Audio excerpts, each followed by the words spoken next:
Hey, great Wednesday evening. It is a okay evening in the city of Brownsville. It's again the weather was halfway okay. It was still a hot day.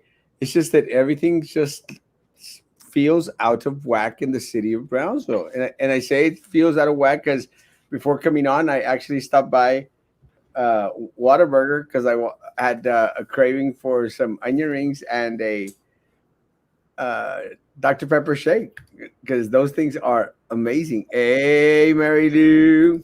And it's just trippy, man. The whole drive-through thing, and not having everything checkered off, having to go in through one door, come out another door. It's just different, and no matter how much time passes, it's just very, very hard to get used to. Good evening, Joe. It's just yeah, just different. Hey, my lad, Brianna, happy birthday to you. Happy birthday to you. Happy birthday, Brianna. Happy birthday to you. Thank you for going and picking up this beautiful sign. Happy You should birthday, have, you should have come and take a birthday picture with this beautiful sign. Maybe there's still time tomorrow. And I'm going to contact that friend of mine. I did make mention that I'm going to ask a friend to come by and maybe take a nice little professional picture because a lot of people were asking for it to use as a background, and that is awesome. It really is a beautiful picture. I put up a survey up there on the page to see, compare this one to the one we have now, and hands down, this one kicks some butt. The other one just looks just too weird. It looks like sort of like that logo that they try to pull fast one on us. It just looks like something that anyone could have done on PowerPoint presentation. Did you see the survey, Frankie? I'm sorry. Did you see the survey? What survey? The between this sign and the new sign. Oh yes, I did. Night and day. The other one's too. This one that we have is too plain. The only good thing that it has, in my opinion, guys, is Harambe and the tacos. Those are the only two things that I could kind of see I would want in Erasmo's painting, but maybe because I'm biased, but it's a beautiful painting. The one that you are in possession of. It encompasses everything what is Brownsville, with the exception of the tacos. That's the only thing that is missing, Erasmo. Today was a very interesting day. NBA playoffs. They protested. The players decided not to partake in the games this afternoon and this evening because of what happened to I said it once, the individual in Wisconsin, the shooting that was, he's paralyzed now. They're protesting for injustice. So very interesting. But the survey, Erasmo, it's night and day. I don't know what they were thinking. Amanda, thank you so much for the strawberries. They were amazingly delicious. I even shared some with Papa because we have the same name. Thank you so very much. And thank you so much for Dulcet for making those beautiful strawberries, guys. Yeah, I don't get it. It's just it makes no sense whatsoever. But again, it is what it is. We're gonna do avoid maybe not talk about the sign too much, but I'm not gonna make any promises because it's just an amazing thing to talk about. We did hear from one of the candidates that's running for the Port of Commission, Commissioner's Court, Port Commissioner to run for Port Commissioner. Yes. And I said, yeah, I'd love to have you to see what out there. Again, it's open to any and all candidate out there that's running. Please come on and share with us some info. People like to question individuals running for office. So let's bring Mr. Bill Berg on. Mr. Berg, how you doing today? Good, thank you. Hi, You looking good. thank you. You too. I always look good. It's part of my my thing. It's this burden that I have to carry here, being this handsome and totally not fat in the city of Brownsville. But it's a tough job, but somebody's got to do it. Oh, well, you're doing pretty well. Thank you. And again, Bill Berg is running for port commissioner for the Port of Brownsville, and I'm very interested, and hopefully, we get some information in regards to what exactly a port commissioner does. I have a couple of acquaintances on that board, and I actually had the privilege of taking a tour down the port. So I want to thank individuals out there that took me out to take a tour of the port. But Bill, why run for port commissioner? I'm running for port commissioner because I may be specially qualified or I have qualifications that other members of the port commission don't have. They have real estate people, they have bankers, they have businessmen. There's no scientist, there's no engineer. There are no technical people who are on the port commission. I'm an engineer. I taught engineering at UTB from 1997. Boy, it seems like a century ago, until 2016. 2013. I had a few grants going till 2016. So, and I became interested in the port in the early LNG days. I learned about LNG coming to the port in 2014, and I've been learning more about it all the time. And it was Erasmo, and so I'm here. I'm running for port. Oops, lost the camera. You're doing good. Climate matter. Jobs and climate matter. Jobs. So I'm running basically because of climate and to help the port move to the future. The future is going to be climate change. In fact, we're experiencing it tonight up by Sabine Pass there with a hurricane. The severe hurricanes, the wetter hurricanes that we're getting, the burning of California that we're seeing, this is all climate change evidence, and it's coming. And it's going to get worse, I'm afraid, and the port needs to be prepared. And my interest is helping the port prepare for climate change and to know what's coming, and therefore to try to act either in ways of preparation or ways of awareness that what's happening is happening. So that's why I'm running. What does a port commissioner do? Can you say that again? I'm sorry. Yes. What does a port commissioner do? I think it's my audio. You said, what something does port commissioner do? What does what kinds of port commissioner do? Port commissioners make decisions. They make decisions about the port. Who's going to get leases when a company comes and wants to make a lease? The port makes the decision. Do they want this lease? Do they not want this lease? Is this the future of the port? Where is the port heading? One of the exciting things that's happening at the port now, for example, is the lease to Big River Steel, which wants to build a steel plant at the port. That would be a wonderful thing. Not only would it bring jobs, but it would encourage more jobs. Where are the jobs? It would encourage more jobs from its suppliers, who would be the ship breakers along the channel that break up the ships and the aircraft carriers. Would hopefully encourage more jobs.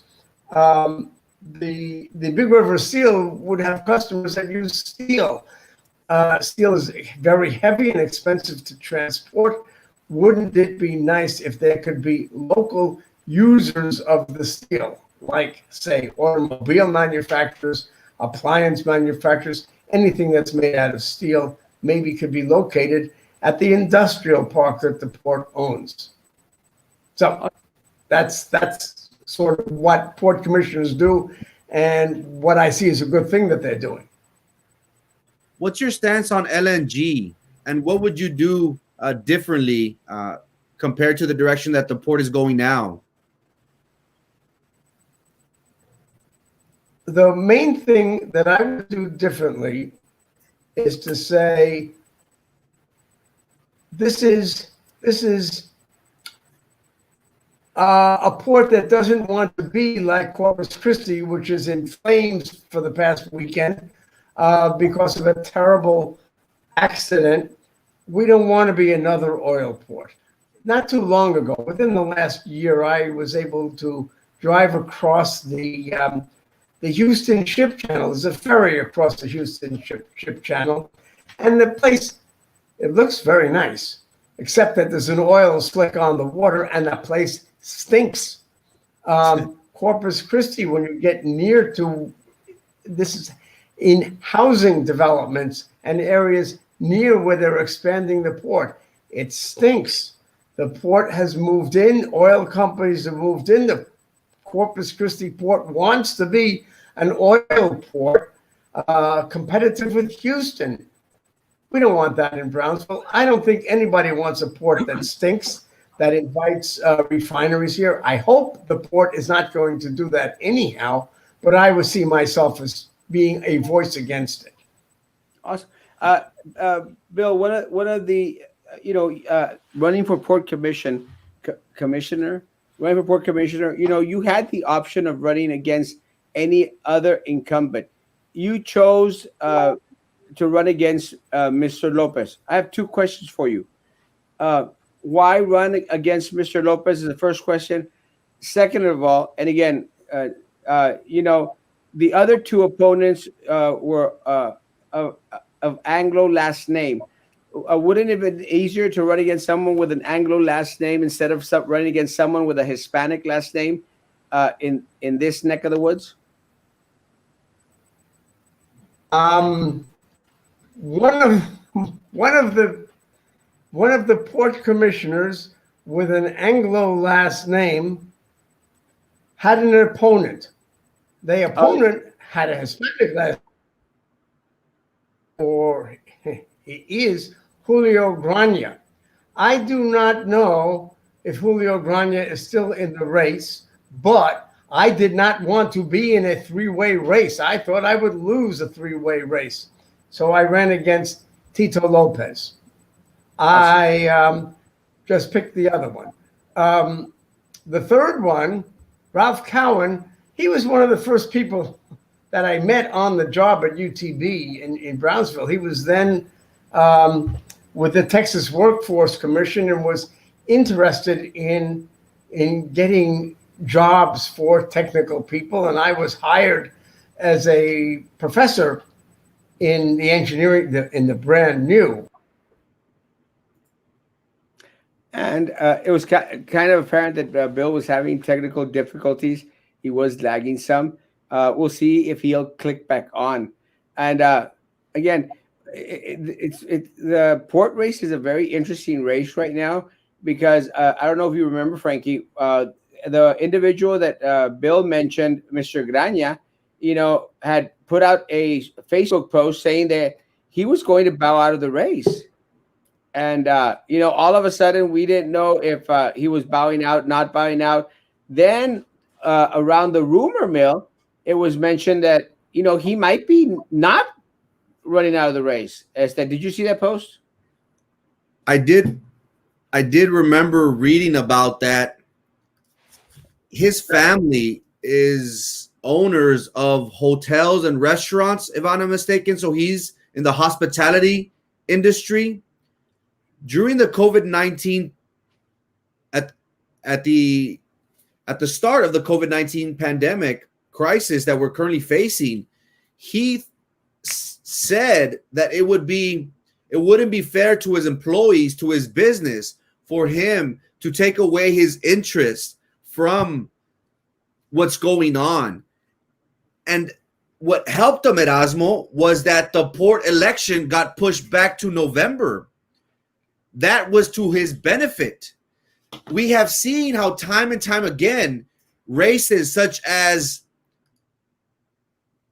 our college at TSC, the election at the port is usually off cycle. They're non-presidential. They're usually by themselves. And these machines have been able to monopolize those elections where they only have, what, Erasmo, a couple thousand votes come out during those elections. If that. So this actually, in my opinion, benefited Mr. Grania for the Port of Brownsville election to be pushed back to a presidential where we're expecting 30 to 40,000 potential voters coming out. So what started as a setback of him initially bowing out ultimately benefited him because of the COVID crisis that we're in. So yes, I did hear about Mr. Grania's withdrawal, quote and unquote. And just for the record, I reached out to Mr. Grania and invited him on the show. I did not get a response, but like everything, we have an open invitation. We want our community to vet the candidates. We'll allow them time to talk about their platform, their qualifications, what we should expect from them in office. So Mr. Grania has an amazing opportunity. And I'm not sure if Mr. John Reed kind of did Miss Adela Garza, where she tried so hard to prevent their elections at Erasmo to take place in November. So again, it's a toss-up. You know, will Mr. Grania be able to compete with Mr. John Reed, an incumbent?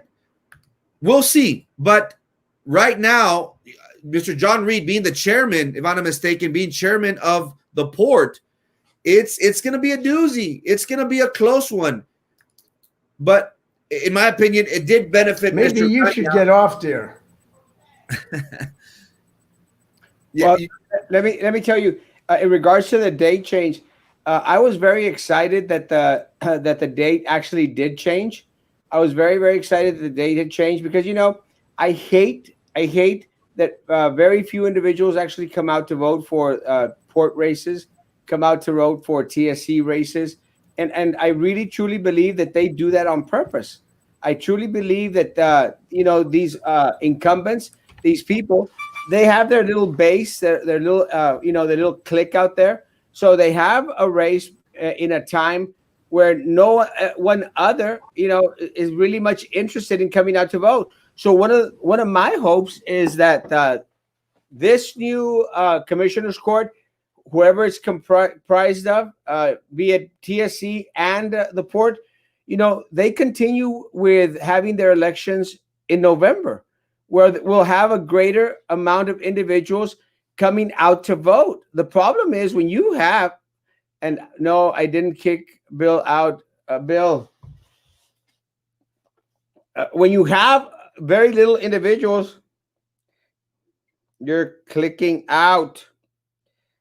You're clicking out. When you have a very, you know, when you have a few individuals deciding, ultimately, a lot of these entities' leadership for 4 years, 6 years at the college, I think 6 years. I don't know, but it's very, very unfortunate. So I hope that they ultimately decide to keep the elections during a presidential race, and during a state senator race. Yeah, state senator race. because that was the other election that happened 2 years ago where we had a lot of people come out for the Beto O'Rourke movement. So that is the type of elections that we basically need. We need a greater number of individuals to pick and choose who their elected officials are going to be. 100%. So I'm very glad that the date was moved. I'm not glad that the reason why it was moved, but I'm glad that it was moved. And I think that that was one of the reasons why Mr. Grania decided to say, oh, well, maybe not. Maybe I should stay in the race. But then again, my question is, how bad has it hurt him? You know, is he, like a board member on BISD? Is he a flip flopper? Is it like, oh, maybe yes, maybe no, maybe yes, maybe no, maybe yes, maybe no? So again, I haven't spoken to the young man. I ran into the young man at an event. I can't remember. Oh, for one of the TSC trustees at Cobbleheads, and we just did the pleasantries. Hi, hi, hi, hi, bye. So I've not had the opportunity to hear about what his platform is, what he wants, uh, his reason for running. That was one of the hopes and desires that I had, to have Bill Berg on here, and ask him the questions in regards to what his platform is, and to share it with us. Hopefully, he could click back on. But again, guys, the technology is technology. Sometimes it does amazing, and sometimes it doesn't do as well as we'd like it to do. And I'm glad that Bill is still trying. Hey, Bill, how you doing? You back? Hi. Yeah, I'm we back thought we'd on lost. Chrome. I was on fire. Oh yes, yes, yes. Chrome does a little bit better. We were talking about the dates being changed. From May election, I think it was, to a November election. And it's always good to have more people out there. That will come out and vote. And we're going to see a good 30,000 people come out to vote this election for the presidential election. Do you think that that helps your platform, Bill, or does it hurt your platform? That's a very good question. I'm going to answer it both. Both, because in May, I really had barely gotten my campaign up and running. So it really is a good thing that we didn't have a May election, because nobody would have known who I am. However, on the bad side, we've changed from 7,000 voters at a typical port election, port BISD or TSC election, to 40,000, which is the number of 45,000, the number that voted in Brownsville and Los Fresnos, the Brownsville Navigation District, in 2016. So I have a much larger audience. You are helping. Thank you very much. Well, we're here to help any candidate out there share their platform. And again, I've even said it, guys. We'll host individuals that are running against us for office. If they want to come on, come on. And again, if Mr. Tito Lopez wants to come on, please come on. More than welcome, and share why individuals should vote to bring you back into office. One of the things that I hate, Bill, is I hate the compadre system. I hate a lot of individuals not affecting proper research in regards to really vetting the candidates out there to make sure that the candidate that they're going to vote for is in tune with their beliefs, their desires.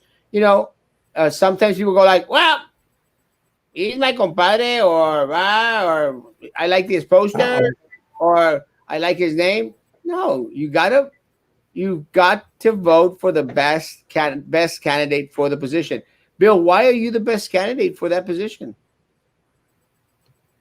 I'm the best candidate for the position, as I told you earlier, because I am the candidate who is concerned about climate change, and I am not any of the business as usual candidates.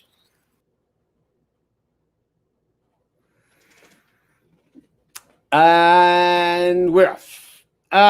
Guys, tried. I did my best. but I guess my best wasn't good enough. 'Cause here we are back where we were before. And Frankie is on mute. Or I got thrown in mute. I'm not sure. Mr. Berg, if you use your phone, you might have better reception. That's what we've noticed.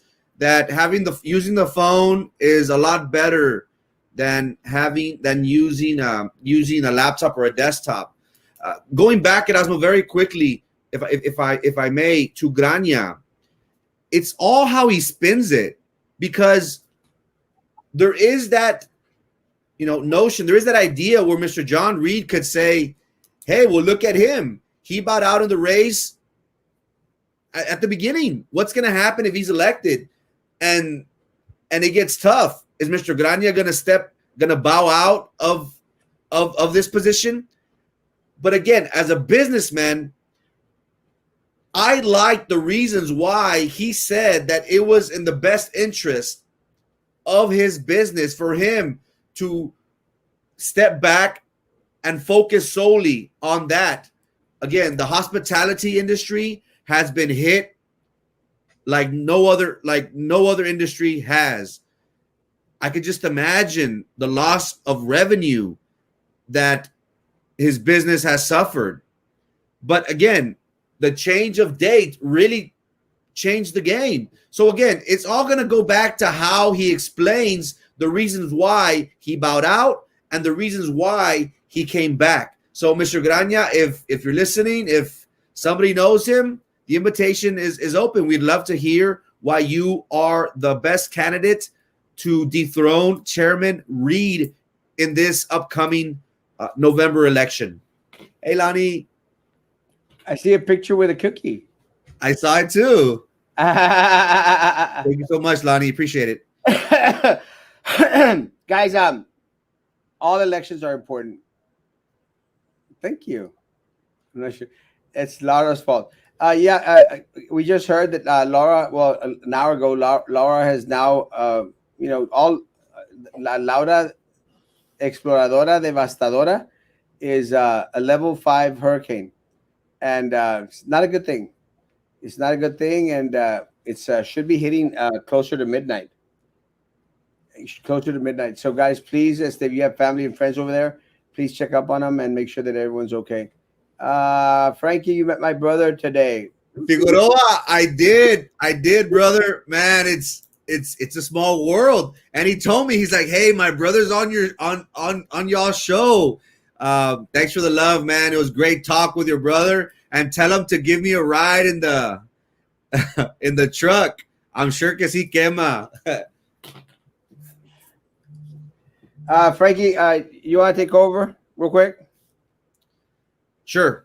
So again, these elections are going to be very telling, and we're used to having a couple pages of elections, but we have the presidential election, we have BISD, we have TSC, we have the port. We're going to have like 5 or 6 pages, so it's not going to be like your typical election where you just fill out a few bubbles and you're gone. That's what people do. But again, we hope and we expect that each and every one of you takes the time to vote for these candidates, because at the end of the day, each and every one of these positions affects us indirectly or directly. We have people at our local college, which again, 6 years, in my opinion, is a little bit too long. You have the presidency of Mexico serving 1 term for 6 years. I would like for them to change it up, maybe 4. I would be okay with 4. So we have the TSC elections. We have the port, and I wish Mr. Berg would come back on in regards to so he could talk to us a little bit about his platform and his ideas, because the port is a very interesting entity that I would love to get to know more about. So we have the TSC election. We have the Port of Brownsville. We have BISD, of course, and we have the presidential election. What's different, guys, what friends of mine would tell me is that up in Houston, they have over 12 to 15 pages sometimes of all the candidates that they have to go through and bubble. So again, this is going to be very important. This election is going to be one like no other. We are expecting 30 to 40, possibly even 50,000 people coming out to vote. We have the Republican convention currently going on. So it's going to be very interesting. We're going to have individuals come out, especially down South Texas, going to come out and vote Democrat. We have seen how time and time again, many people have been dissatisfied with the direction that President Trump has been dealing with the COVID-19 issue. So these elections are going to be very, very important. Frankie Orla, yes, I am in Houston. Hey, Norma Garcia. In regards to the hurricane, it's going to be a Category 5, and it's set to land, Norma, I'm not sure, correct me if I'm wrong, it's supposed to land late this evening, early in the morning. And one thing that I heard going through the Weather Channel is that for this time around, they are not necessarily, they are worried because Houston always seems to be like a fishbowl, like Louisiana, unfortunately, which is also might veer that way. But they're scared about the winds, the strong winds. I have read earlier that they are estimating for them to be in the hundreds, 120 something miles an hour. So again, we are expecting Laura to hit landfall very shortly, in a couple of hours, if not during the day. So it's going to be very interesting to see how this transpires. So Norma, all our friends up in Houston, be safe out there. Hunker down. We wish you the best. I know there were some people at Erasmo. Figueroa, I was talking to your brother today in regards to your truck, man, to his truck. So tell him to take me pictures from your cousin Johnny. I'm looking forward to going for a cruise. But Norma, there is those individuals that aren't sure whether they should evacuate or whether they should just, ride it out. So again, hunker down, do your best to stay in close quarters. Hopefully we'll get through this. And you're right, Figueroa, Houston is a jungle. It is a fishbowl. It has been flooded many, many times. So we'll see how that goes. We'll be praying for the best for our Houstonians out there at Erasmo. Thank you. And guys, I apologize for having to step out real quick. I got an important phone call, and I did want to take it, but there's no more important phone call that I could make right now than to remind individuals that I got my Erasmo cookies. And I thought it was Great Rabbit or I just got I got a brand new batch of Erasmo cookies, guys. So I want y'all to please come by and pick up some damn Erasmo cookies, please. And talking about the Erasmo cookies, one of the things we have Bill back talking about the Erasmo cookies. One of the things that we have to do, Bill, is this isn't politics as usual. One of the things that you have to, at times when tragedy, when chaos, when disaster comes to your life, you have to reinvent yourself. And that's one of the things that I guess anyone that is running or seeking office right now, they have to reinvent themselves, Bill. There's no politica old-fashioned style. There are no pachangas, there's no beer parties, there's no meet and greets. There's nothing of the sort. The only thing that you can do at this point in time, nice house, Bill, at this point in time is have nice lamp. Have social media and cookies. Because cookies are awesome. Cookies are life. Cookies are life. And I'm actually my next batch of campaign shirts, my third batch of campaign shirts, because my first two just flew out the door, bros. I'm not joking. I think I have like 10 shirts, 12 shirts left. So if you haven't gotten a shirt, if you don't get a shirt now, you're going to get a Cookie Revolution shirt. Because the third batch of shirts are going to say Erasmo Cookie Revolution. Because it's sort of a cookie revolution. So, hey, Bill, are you back or are you still showing us your house? I'm now back on the telephone. Awesome. Hey, Bill, Erasmo's doing cookies because, that's about one of the only other things besides social media that we can do. How is Bill Berg campaigning for port commissioner in the age of Rona?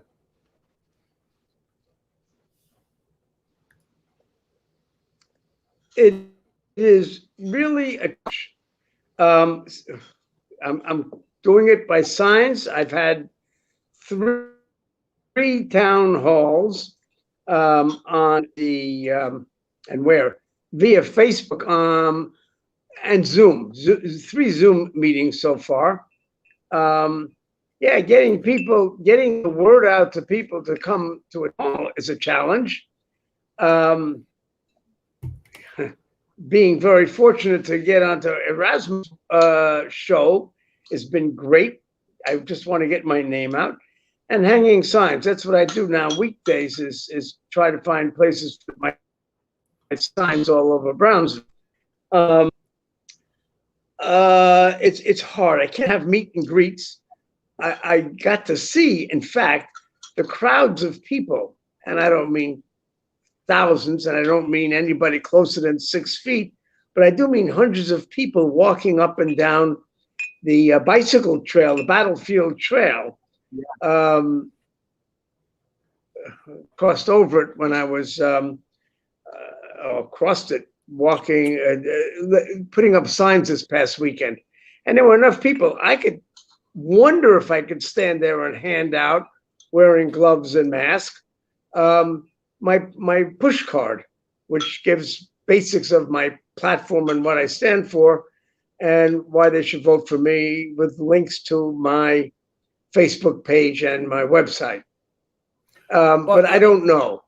It's very hard. You wanna get an Erasmo suggestion?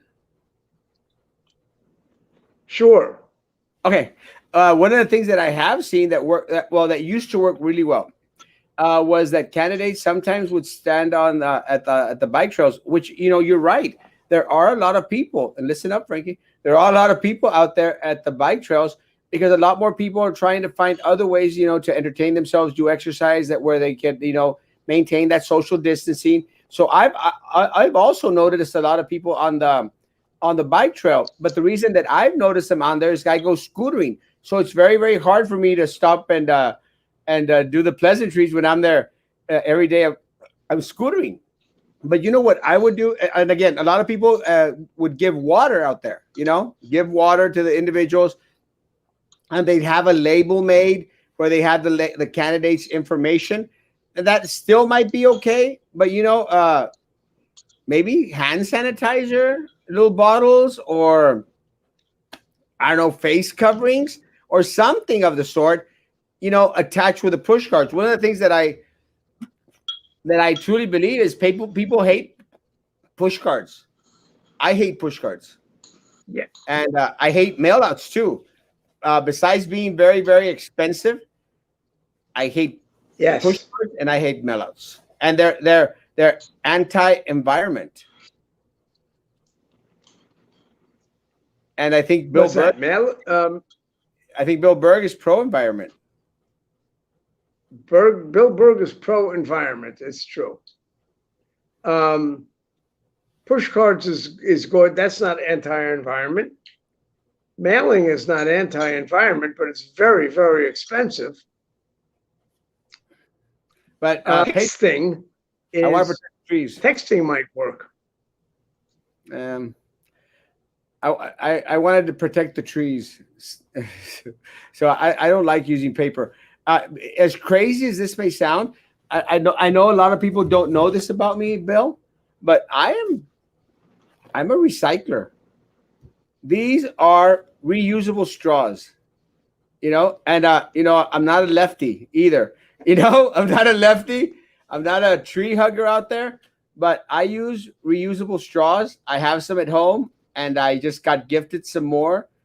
I buy all my clothes at thrift stores. I believe in recycling, reducing, reusing. And I think that people just don't know that about me. I love the environment.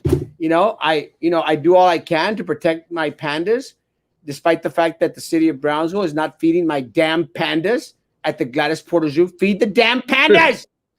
They're not. And I want them fed. And they're making these fundraisers, GoFundMe pages, to raise funds to feed the damn animals. That's ridiculous for the city of Brownsville that they're having to do a GoFundMe page to raise funds. But with that said, Bill, how are you funding this campaign? Well, it's not an expensive campaign so far. It may get expensive, but we've been funding with donations. I put in an initial donation, and then lots of people are putting in, not lots, not enough, $25, $50, a little more. And we're doing okay. We're not spending a lot of money. All of my workers are volunteers. My pickup trucks are borrowed. That's awesome, So Bill. Let me it's say, grassroots. good. That's awesome. What is your take on politicians who take vendor money and special interest money to run political campaigns against grassroots candidates like us? I probably think what you think. I think that needs to be changed in future political races, because certainly at the federal government level, and I'm sure it trickles down to the BISD level and the local government level, campaign contributions, when they're big enough, sound a lot like bribes, and they work like that, and it gives one person. Then the campaign contributors, the big ones, really become the constituency of the elected official, and that's a problem. I think it's a problem from top to bottom in all government. Have you noticed that? Have you noticed that in Brownsville? I haven't paid much attention, but I think I noticed it when one candidate in a recent race was able to crush his opponent with $1 million of signage all over the place, and what do you call it? And postcards that we got enough postcards to have a campfire. What candidate was that? From a well-funded candidate. What candidate was that? What candidate was that? I'm not going to mention any names, but I think we all watched him get elected. And it was a challenge. It's a challenge to watch that, and it's a challenge to watch it on every level. Like I say, at any government level, to see how the gun lobby or the oil people can buy the government or direct government policy when it's only a few hundred or a few thousand people have such influence, when we have a country of 350 million. Let's say that only 200 of them are eligible voters, but we have 200 million voters, and we're getting swamped by a few thousand very, very wealthy donors. And it's changing the direction of the country. And I say that probably filters down to the changing the direction of the state, changing the direction of the county, changing the direction of the city, if in fact those influences are there. I am not really Mr. aware Lopez. of them. Yeah. I'm sorry? I apologize. Mr. Lopez served, he has knowledge in transportation and logistic businesses. How does that set you apart by being an engineer? How does the port benefit from having a candidate with an engineering experience and background compared to his?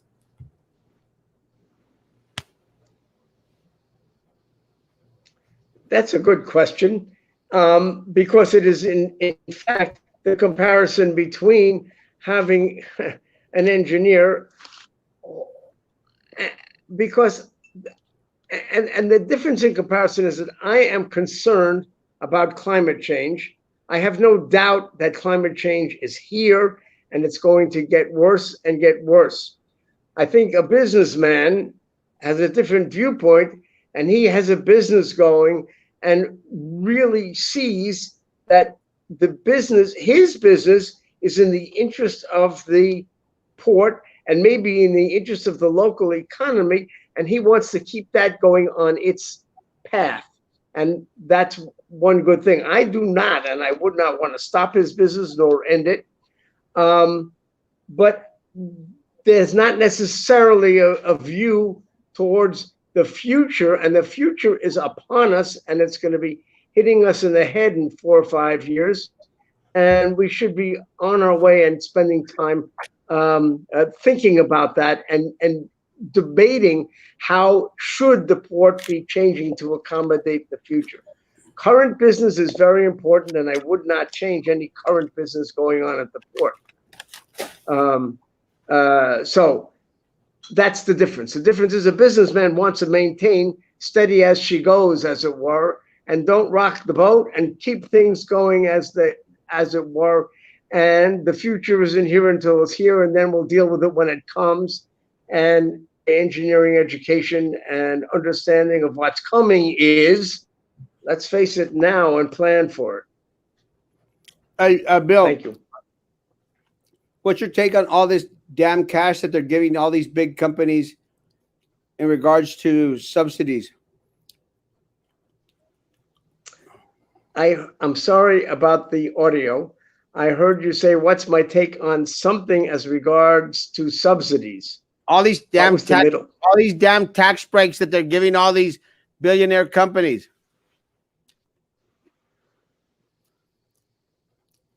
Again, I missed it. All the tax breaks. I heard you now.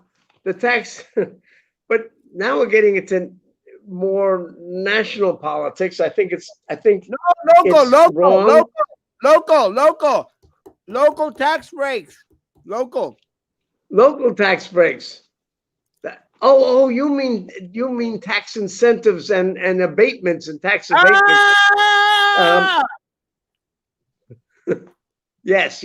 Well, I certainly was in the group with LNG, particularly fighting tax abatements for all of the LNG companies.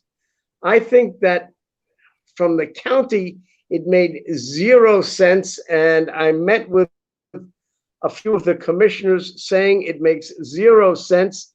These people don't need a tax abatement from the LNG companies nor any oil company, because they're not here for tax benefits. They're for the port. And the cute thing, my line on that is, well, gee, what if McAllen, instead of us, we're only giving $300 million to Rio Grande LNG. What if McAllen offered Rio Grande LNG $1 billion? Would Rio Grande LNG move to McAllen? And the answer is no, not even for $5 billion.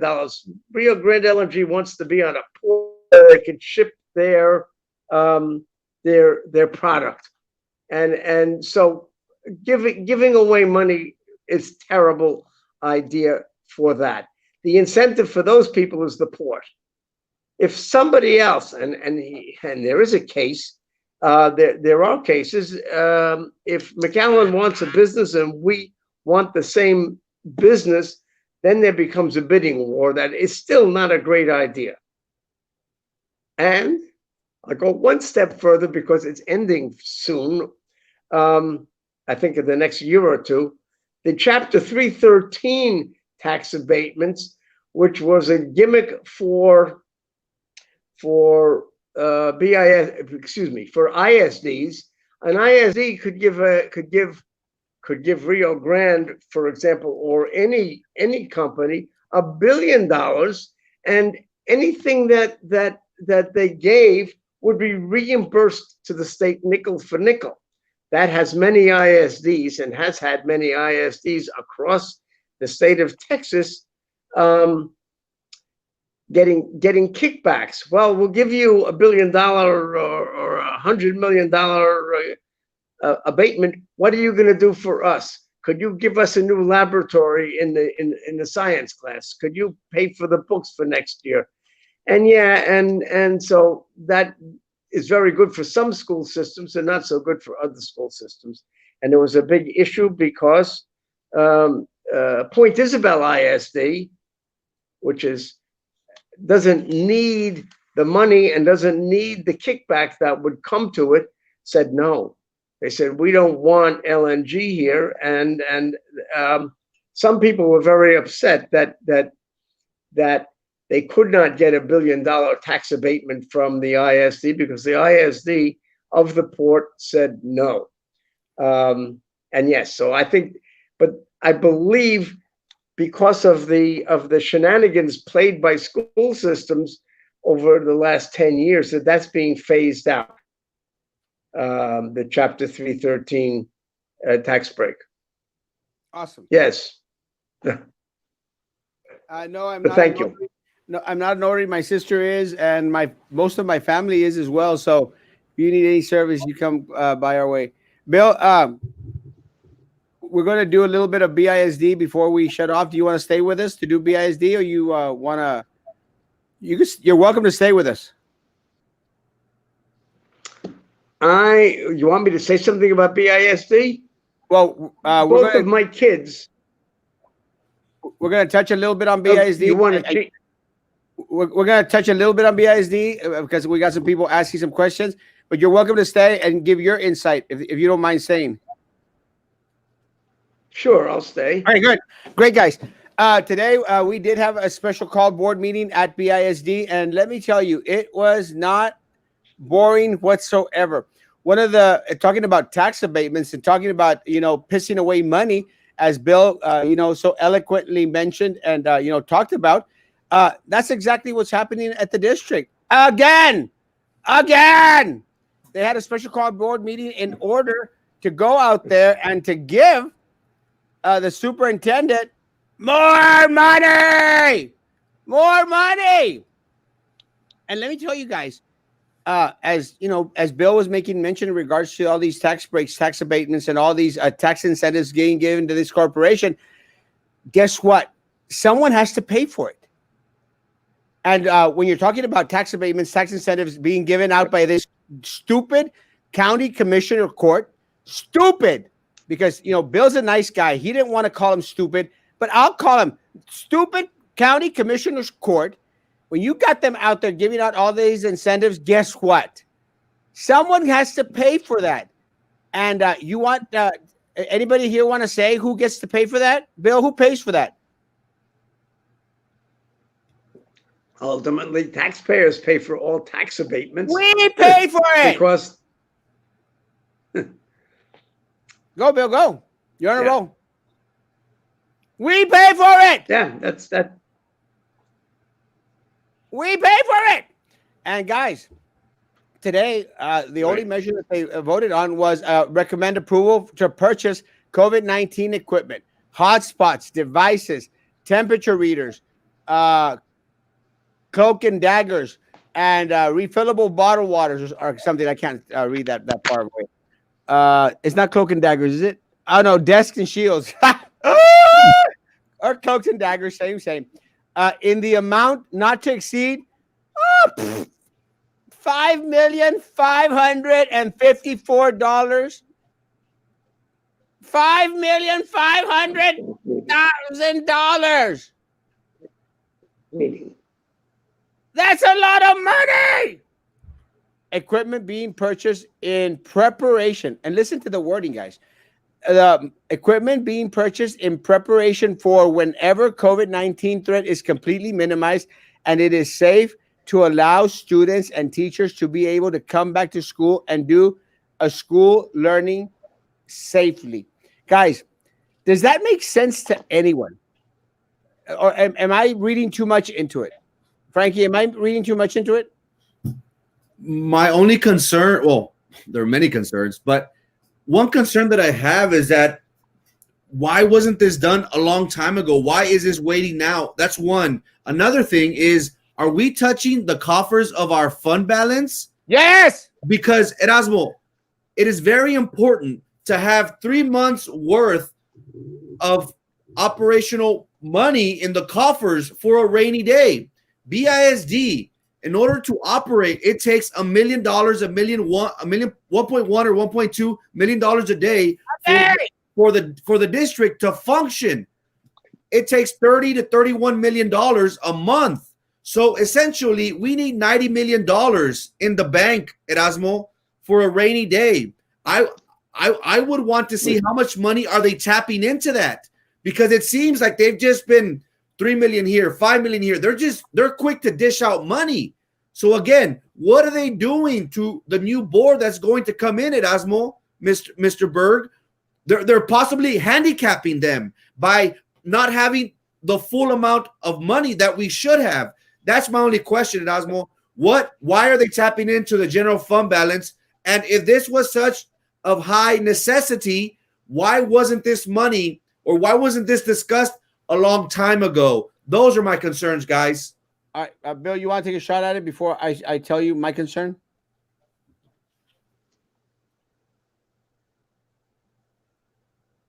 Okay, let me share with you my concern. It doesn't make any sense. It makes absolutely no sense, because you want $5.5 million to buy equipment such as hotspots, devices. For what? For when we go back onto campus for face-to-face learning? Why are we going to need hotspots and devices when we go back to face-to-face learning? Does that make any sense? There's no need. Why? And at the start of the meeting, they started to say, well, it's for use right now. That's not what the agenda item says. No. It clearly says that it is it's for when the COVID-19 threat is completely maintained and it is safe to allow students and teachers to be able to come back to school and do in-school learning safely. You don't need hotspots for that. Very confusing. You don't need hotspots for that, guys. You don't. No se necesita. But again, Frankie's right. They are decimating the general fund. The general fund used to be at $217 million. And I can almost guarantee you right now, and something to take into consideration, we used to function at a 1.2. We used to function as a 1.2 per day. That has been minimized a little bit, and in respects because of distance learning, because we're not using a lot of the facilities, a lot of the electricity, a lot of the other things. Now, a lot of the material that we've had to purchase in regards to getting computers and all this other stuff, take into account that we are going to get a big old chunk of money from the CARES Act and from other funding coming in from different grants out there. So we're not necessarily going to spend on those items. But why is it that they always want to piss away millions and millions and millions of dollars? Haven't we seen this administration decimate our money already by purchasing expired PPE, hand sanitizer, and wipes and such? And you're still going to trust them with 5.5 million of our dollars? As Bill mentioned, someone's got to pay for it. And that someone is me and you. It makes no sense. Why are we always pissing away money? It shouldn't be that way, you know. So it was voted unanimously to give these folks $5.5 million to do with as they will. The other thing that was mentioned today, and I'm going to write a little bit more about it tomorrow, and I know a lot of people were waiting for me to talk about this, was they wanted to affect a change in the election. It was a policy meeting today, and the policy meeting basically, there was an item that wasn't even necessarily completely on there, but Sylvia, because Sylvia's still going to the meetings, and Sylvia says, "Can we start talking about maybe changing a majority election into a plurality election?" What? And she's not going to be there. And she wasn't the only one to mention it. The board attorney, Baltasar Salazar, well, can we go back and talk about changing the majority election into a plurality election? Why would these two individuals be concerned with how the election was determined in regards to the representation on the board? Bill, do you know if the port, if they have a majority or a plurality election?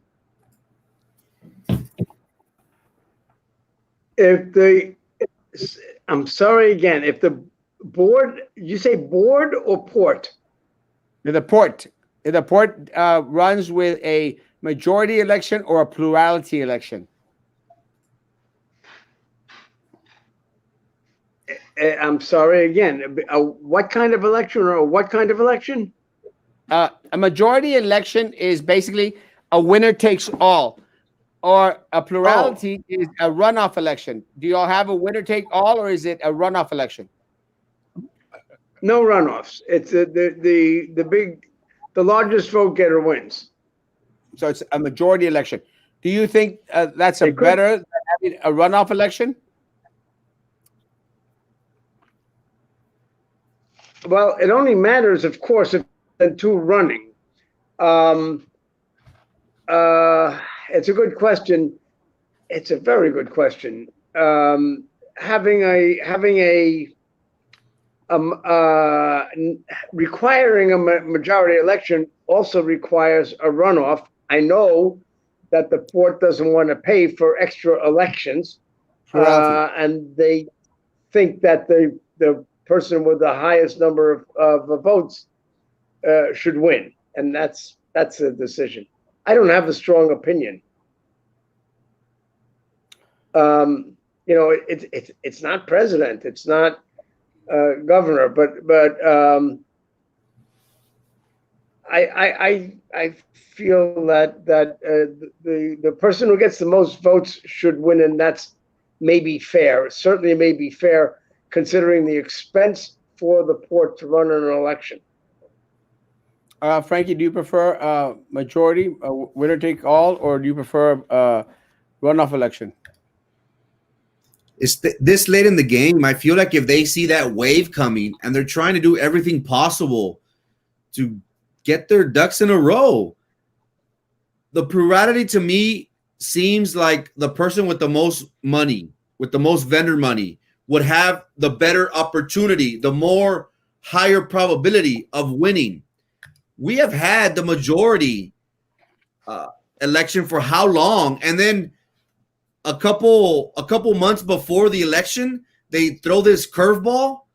What is the reasoning behind that? Again, I am against it. I think winner take all, especially during these elections. That has been the norm for quite some time. Why are we going back and trying to change this? Again, they are banking on the big money that will come in.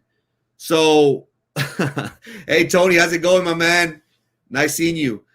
So they are banking it, Erasmo, on the money coming in, on funding to elections. And you would think that an individual who has no dog in the fight would not even bring this up.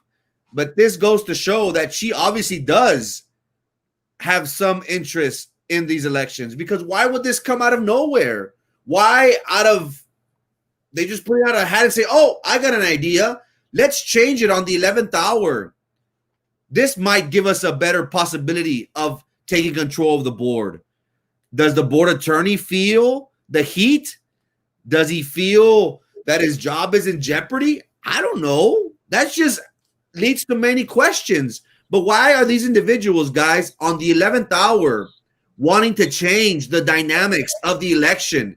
It all goes to show that these people see the wave coming, and they're scrambling and they're scared because they know time is coming. Dave Smith is 100% correct. And you know what? Dave Smith is one of the smartest individuals I know on this earth. And Dave Smith is correct. Under the voting rights, they can't change election standards until after the current election is over. Thanks for the clarification, David. It doesn't mean that they're not going to try. And they tried today, and they were completely shut down because in my race and in Carlos Elizondo's race, it's very, very clear. There's just two candidates, as is the case for Bill as well. There's just two candidates in that race. It's the other races that they want to have a little bit of control over, because I'm winning my race, and I think Carlos is for sure is probably going to win his race. And where the plurality vote could affect would be Frankie in his race, Marisa or Coach in their race, or Vito in his race, because there are more than two opponents in this race. That's the odds that they want to play. They want to protect their odds that at least one of their candidates, or one of the candidates that they could sway over so they could continue to have control over the board with Prisi, La Rata, and Willy Wonka Drew Rata on the board, could continue to stay in the majority. That's what they want. Ultimately, what Sylvia wants control of the damn board. Wants to continue with control of the board. She has control of it now. She wants to continue to have control of the board, because I'm going to say this again and be very, very clear on this. That woman has a candidate in each and every race. In each and every race. And in mine and Carlos's race, you could bet your bottom dollar. Sure as heck, it's either one or the other. It's definitely not me. So you'd be good to put your bet on Erasmo in that race. You'd be good to put your bet money on Carlos in that race. It's the other ones that they want to control. So that is the struggle that candidates like Frankie, Vito, Marisa, and Coach has. That Sylvia is going to be pushing everything she can in those races. And I'm almost going to guarantee you that they're going to leave me and Carlos by ourselves, because they can't influence in any way, shape, or form a two-candidate race. And that is always the best scenario. So, Bill, I think that you're in a great spot right now, because it's only you and your opponent. And you did the wise thing in regards to not going against an opponent where there would be three candidates.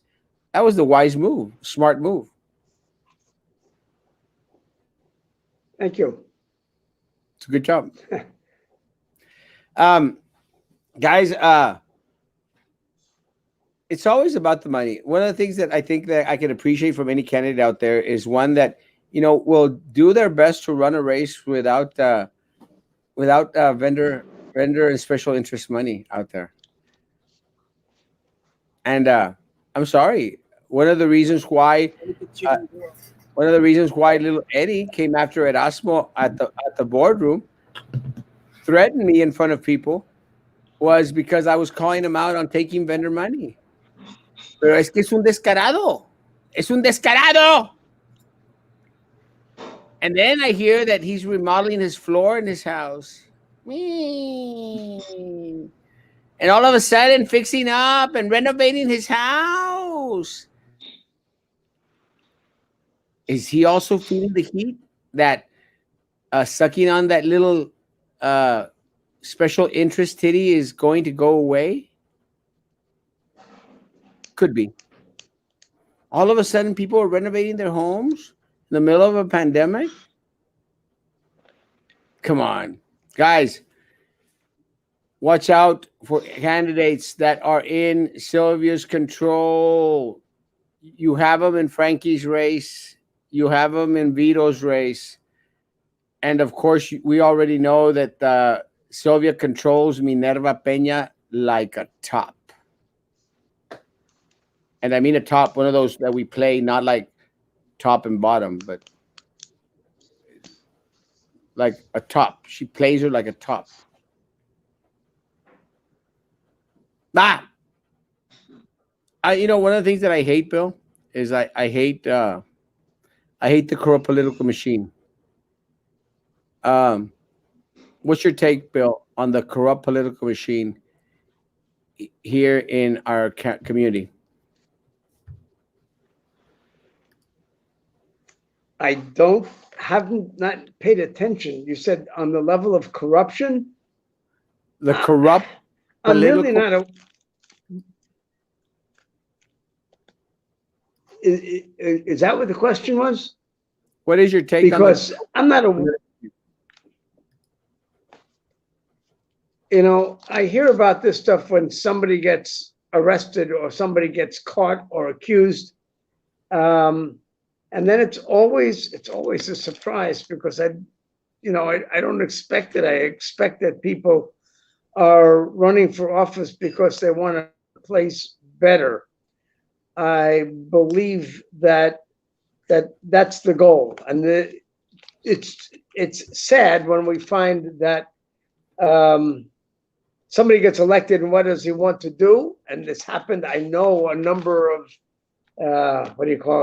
superintendents ago when my kids were in elementary school.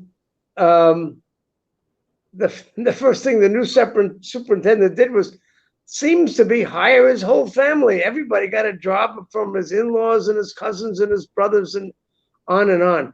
No, that's not a reason for wanting to have a position, whether it's superintendent or board member. I think that people should be in a position, because they want the job. It will make them money for the salary, and the salary should be fair enough that they shouldn't have to go anywhere else for money. And it's a full-time job. They shouldn't also have to work a second job doing something else, whether it's above or below the table. I just think that people should take a job for a decent salary and work that job and do it right.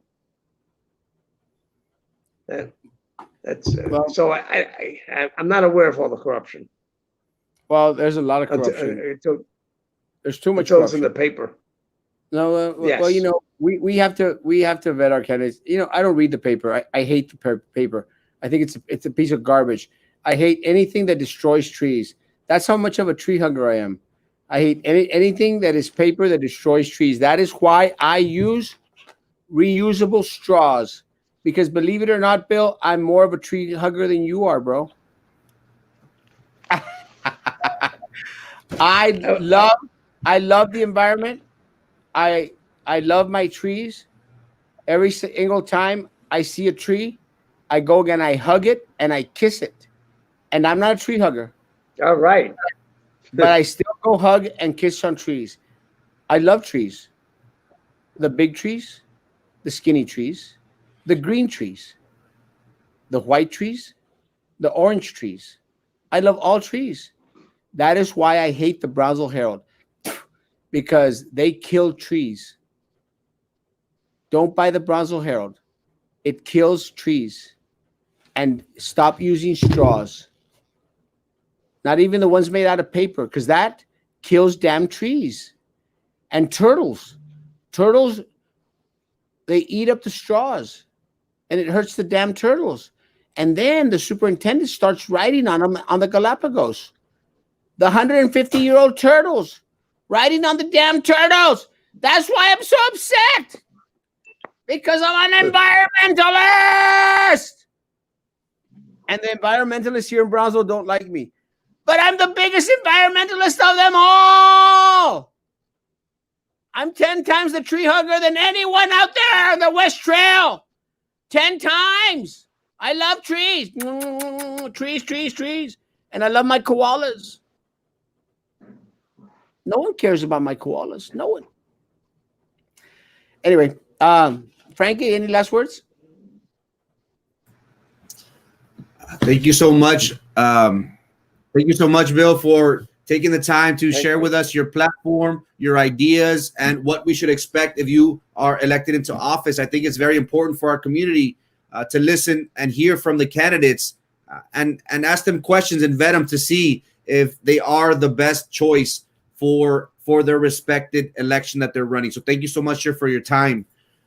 You know, it's unfortunate that the district has been spending and spending and spending as of late. This all goes back to lack of leadership. If we did need these things, which I don't believe that we do, they should have been ordered a long time ago. We should have been equipped with all the hotspots available. But why are they spending $5.5 million this late in the game when the language states whenever we go back to in-person instruction? It makes no sense. Is somebody going to get a cut of this?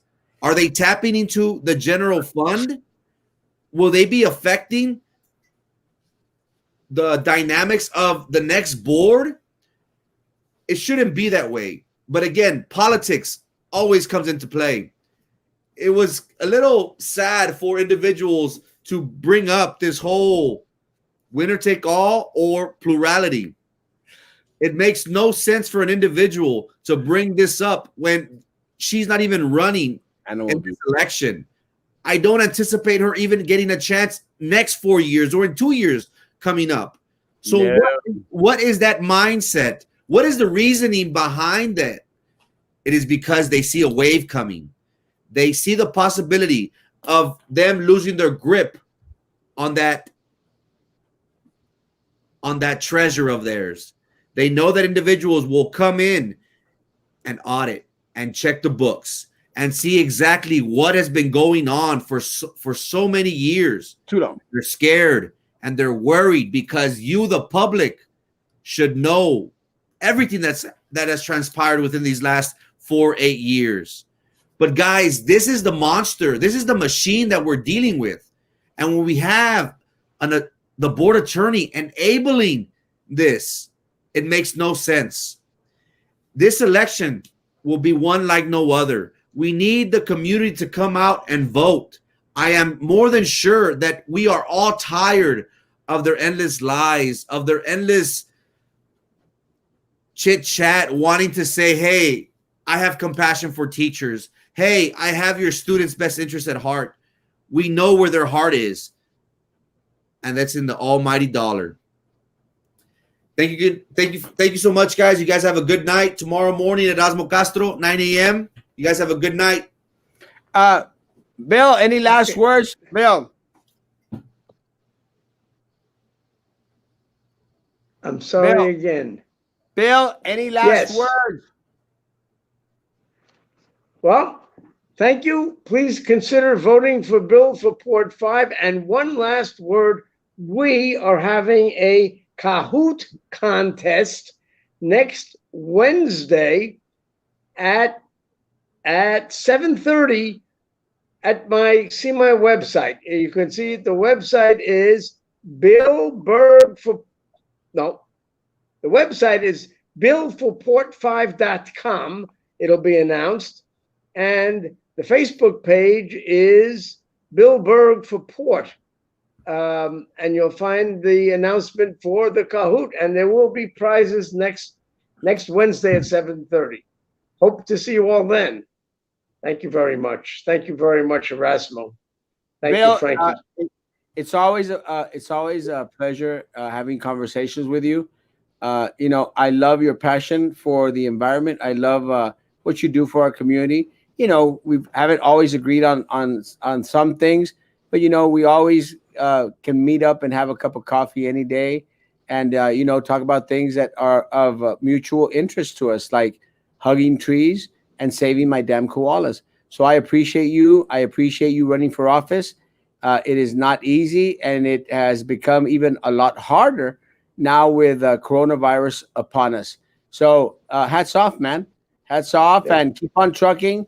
And whenever you have the chance, want to come on, come back and visit with us, bro. I mean, you're more than welcome anytime you can, anytime you want. And again, we extend the invitation to anyone out there running. Come on, sometimes the questions may be a lot easier than not. Sometimes they may just be a little bit harder. It is what it is. This is live. Nothing is scripted. We didn't give Bill a script. He didn't give us any limitations in regards to questions that could be asked of him. And that's what we need. We need transparent stewardship. We need transparent stewardship. So good luck, Bill, man. And let's do coffee soon. Guys, have a great evening. I'll see you tomorrow at 9 o'clock. And for my teachers, I was thinking about doing it at 11 o'clock. Guys, I am drained. So, on your lunch hour, please review and repeat and re-see the the one at 9 o'clock in the morning, or the one at night as well, if you'd like to. I mean, now that you're given 75 minutes of lunch, guys, I love y'all. Please, please, please take care of each other. If anyone has tested positive, and you could go out there and buy their food, pick up their medicine, please do so. Guys, please, please, please be good to each other, and please continue to be good to me. And come pick up my damn cookies.